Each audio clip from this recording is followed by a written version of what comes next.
Hi, I'm Gail from GG Evergreen Bonsai, out in this drizzly northeast day. Fantastic.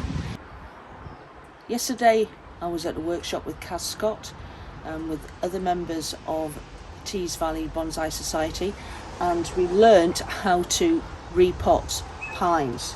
And I'm saying learnt because we all learnt something new, something we didn't really know about, and there's people there have been doing it for 30-40 years, and it was amazing. So if you're not sure when to repot your pines or how to repot your pines, please carry on watching. I'm also going to do a second video about styling. So I wasn't repotting yesterday, I was styling my Scots pine. I also learned that I actually wired my Scots pine incorrectly. I said when I went, oh, it's got far too much wire on, and Caz explained to me that I had done it slightly differently to how I should be doing it. So I was wiring it more like a deciduous tree and not an evergreen. So in that video you'll learn how to wire properly, or how not to wire an evergreen, which is quite good. So we've got this lovely pine here. So I believe that you want to take this out of the pot, put it in here at a different angle, get it at the correct angle. So again, I'll mention the Michael Hagedorn book. I should be an agent for. I've got the book. It's because it's brilliant. And where pines are considered, well, not just pines, but generally all trees in Japan, they do not rummage under this in the root ball right under here, because it does cause a lot of issues. And in the West, we've had a lot of tree deaths because we've got this thing where what they call the Western dig out and replace thing, and it's caused a lot of problems. And as I say, in Japan, they have this root ball under here that has been untouched for decades. So don't go right in under here, because these old trees, the older the tree, the harder they're going to find it if you get in and do too much raking around. So, but you're not going to have to do too much. You will have to do a bit of root removal, you know, even though it's not just a slip pot where it's straight out the pot and into this one. So yeah, you'll have to rake around the roots there, like again with a chopstick, being gentle, and just loosen them up, because roots do have a tendency, once they're kind of going round and round, if you lift them out and put them in another pot, they will continue to go round and round. So you want them to go out into the nice growing medium around about. So you've always got to kind of judge as the tree comes out the pot. Every tree's different. Every tree's different, exactly. They're like personalities, they're like us. You know, prune along here or candle pinch, you're going to get buds further back. It's the same with the roots. If you cut the roots, you're going to get roots develop further back. And more of them, more fine ones. So what we want as a bonsai root system. We don't want thick roots in the pot, because that's not doing anything for the tree. The thick roots in the wild stabilise the tree in the ground, but we tie the tree in the pot so that it's not required. And also there's not a massive amount of space for growing medium and root, so you want the best quality roots you possibly can. And it's the fine fibrous ones that feed the top growth. So that's what you need, and to get that you do need to prune roots back. It's not a case of just lift it out the pot and moving it on. So you must still prune roots, but you've just got to be careful which ones you take off and how many. Because the books, and again, they've got to say something in the books. A lot of the books will say you prune off 1/3 of the roots. We've all seen that. Now, if you take a tree out of a pot and it hasn't got a very good root system, to prune off 1/3 of them roots, you're going to damage the tree hugely. So you've got to kind of just use a little bit of common sense and think, right, I better not take, and just maybe lightly trim them. But if it's got masses of roots on it, you might take more than 1/3 off. Do you see what I mean? All trees, or is it mainly just pines and stuff? I think all trees do benefit from some form of mycorrhiza and bacteria content 'Cause it's the microorganisms. It's you know, when they're grown in the wild, they will have that in the soil, and they do say in the wild that the trees can almost speak to one another via this fungal connection under the ground. So if a tree gets attacked by insects or disease, it can almost tell another tree. Yeah. You know, and then they'll produce a chemical in the leaves that helps combat. They're amazing things. There's a lot we don't know about trees. If you look at a lot of the botanical books and stuff, it'll say it is supposed that, or we believe that. They're a lot more complicated than we give them credit for. But the bacteria, the probiocarbon, it's from Ireland. It's a brilliant product. I've used it for quite a few years now. But there's one called Danu, which is 3 different bacteria that you water on, and it's a great stress reliever, and it helps the trees put bacteria in the growing medium, and it helps the trees absorb nutrients more and helps against pests and diseases. So it's brilliant. I would suggest everybody using it. You just put a bottle of it in a bucket of water of about 5 to 10 litres and just water it on, and it really does help your trees get over the stress of a repot. Do you just do it the once? Is it like just do it I once? do it generally twice in the year. Once in the spring, and then another one in the kind of the autumn time. And that's every tree? Every tree, No, yeah. right. Right, so you're going to concentrate on this one. Yeah. Right, so, and you're just going to put it back in the same pot? Yes. Because again, it's another, you don't have to put a tree in a bigger and bigger and bigger pot. This is another little bit of a misconception. The idea is you prune the roots back for the reasons I've already stated. And because you've pruned the roots back and you're getting more fine fibrous roots, it can go back in the same pot and it'll still have space to fill in with new fresh growing medium, and the tree will be happy for another quite a bit of time. When it comes to the time scale for repotting trees, different species require different ways of looking at it. Pines, most conifers can stay in the same pot for quite a number of years. And honestly, I've got a Pinus unsonata at home that's been in the same pot, not repotted at all, for 25 years. The tree looks happy, it's healthy, it's still back budding, the colour of it is still great. So why would I repot it? Well, I'm going to repot it, but it's only because of I don't like the pot anymore. So I'm going to change the pot. But people have a tendency, and I think in the West, earlier on in my kind of learning days, we did used to repot too often, especially conifers. Deciduous trees, again, I would say maybe repot deciduous trees every 2, 3, 4 years at a push. Depends on the species, and also it's very, very important to read the tree. The tree will tell you when it wants repotting, not just whether it's solid here, but sometimes the needle size will be too small, the colour will look a bit wishy-washy, the buds are not doing what they should do. So in that instance, the tree kind of tells you, I want a repot. Junipers, for instance, will often go an overall kind of lighter kind of colour.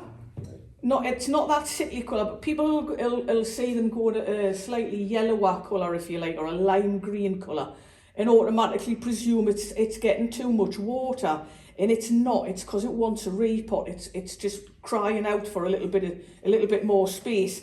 And again, it'll go back in the same pot, just taking away an inch or so round the outside, bit off the bottom, back in the same pot. But obviously, when you have a tree out of the pot, use the opportunity, because obviously with a conifer, it might be every 10 years, or in the case of my Pinus unsonata every 25 years. Use the opportunity to tidy the roots up, to have a good look, to see what's going on. Any crossing roots, look at your nabari, make the nabari as best you possibly can while it's out of the pot. Because obviously you only get that chance once in a blue moon almost. But the pines, conifers, a lot of conifers, you'll want to repot them, as I say, could be 7 years, might be 10 years. Read the tree, it might throw out roots and quite considerably, it might fill that pot up quite a lot, and then it might kind of go off colour a little bit in even about 3 years, where in which case you might actually want to do a little bit more root work on it. But the older the tree, the less you want to be writhing around with it as well. You do not want any kind of too much serious work done to it. You can get away with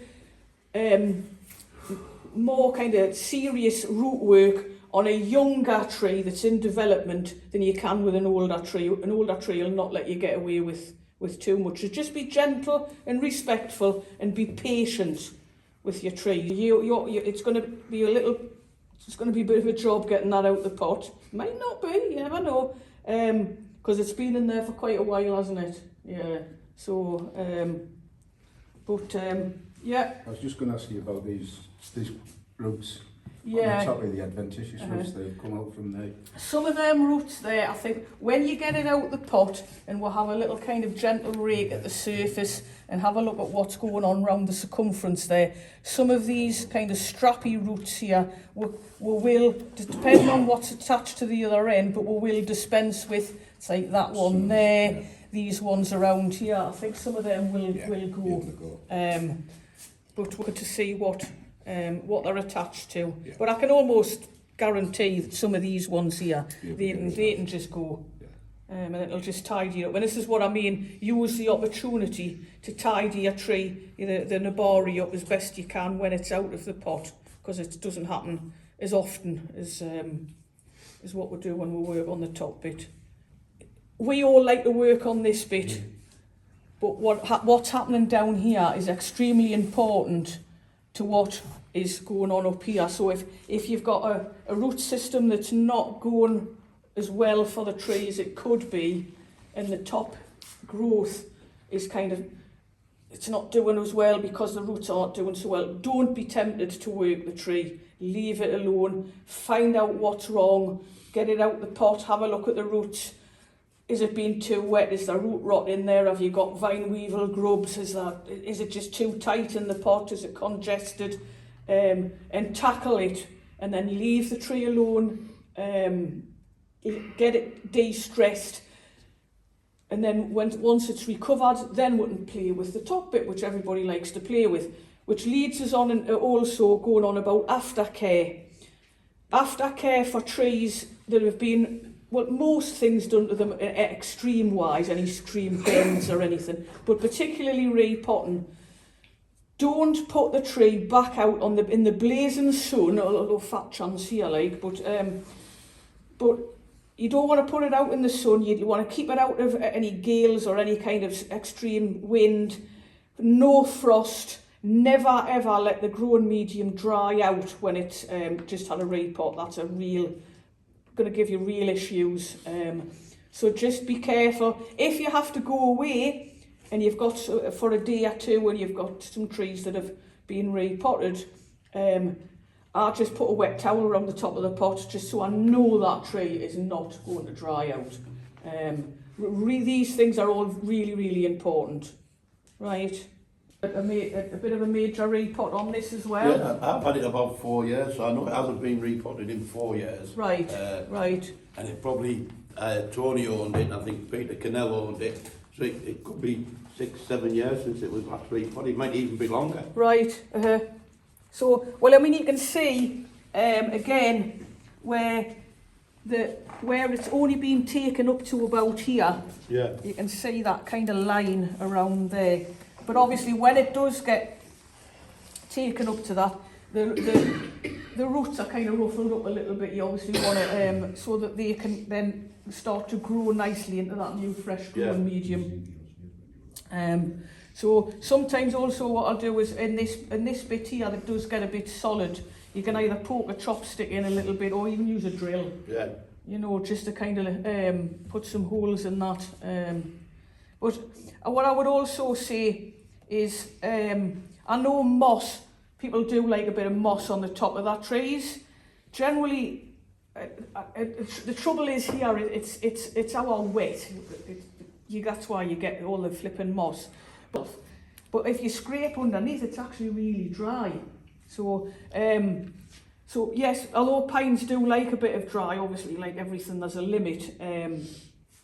And when you do water, when it dries, and you do want to water the tree, make sure you water it well.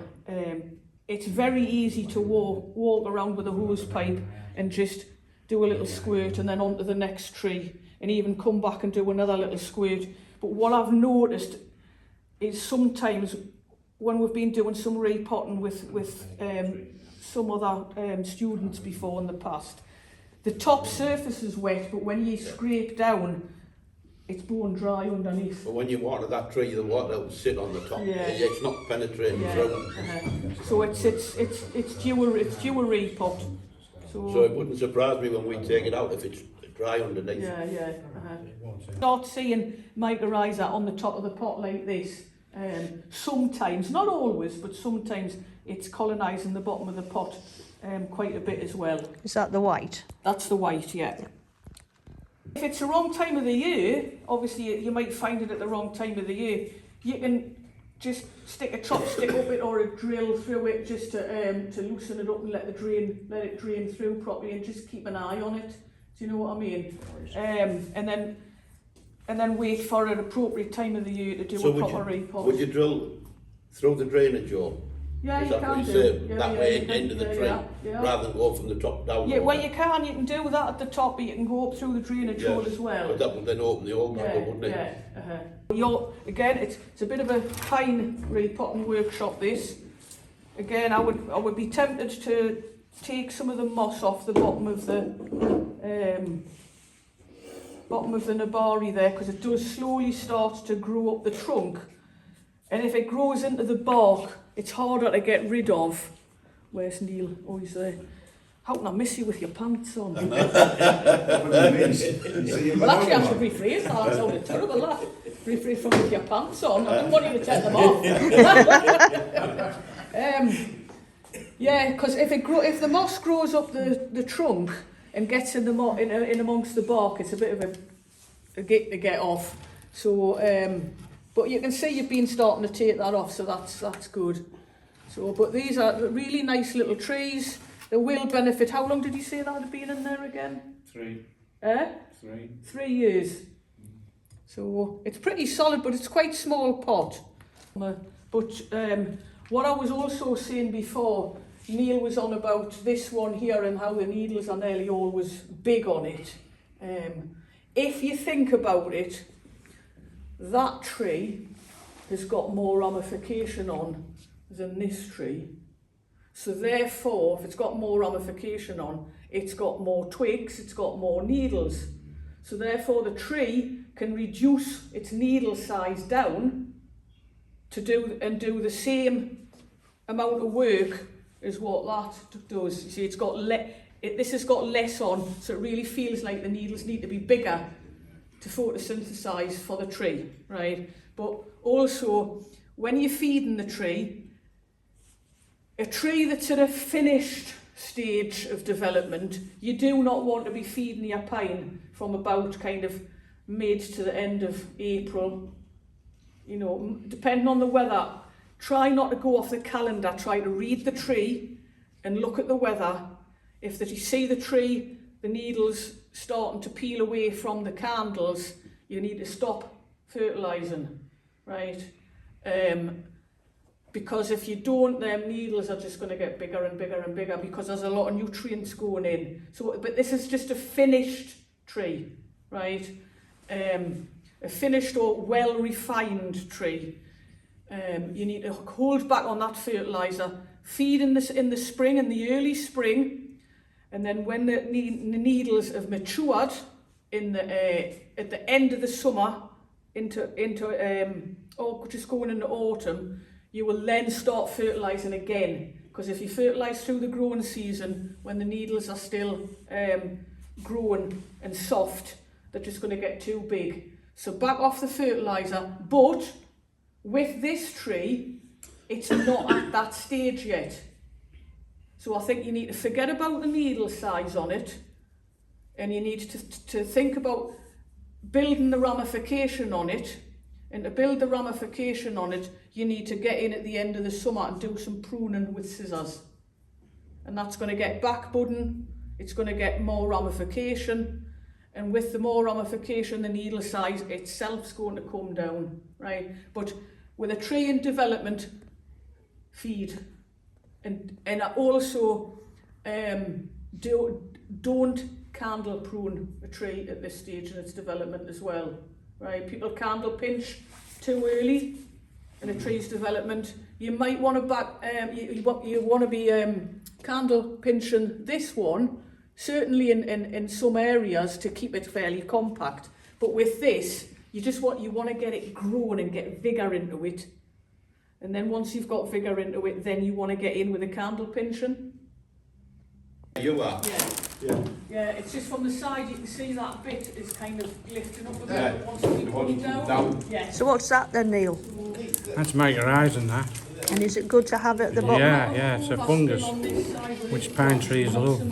Yeah, saying it's healthy. Yeah, Yeah. that says it's very healthy, that. And when I take some soil off to put it back in the pot, I'll put some of the old soil back in with this on it. Excellent. Keep it healthy. Right. So you're repotting this. Yeah. This beautiful little pine. It is beautiful. Where did you get this from? It came from Scotland in the 60s.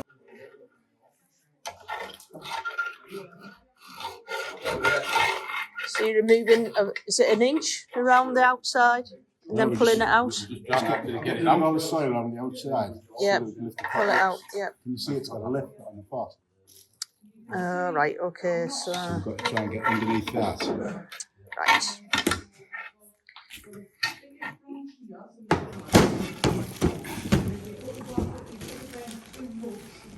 Very heavy tree, isn't it?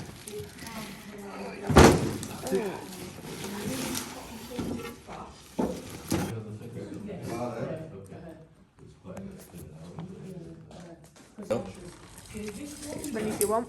Is what I call a filler. Right, it's thin. This is how you wire. This is how you actually do a proper wire for a pine. Nice and loose.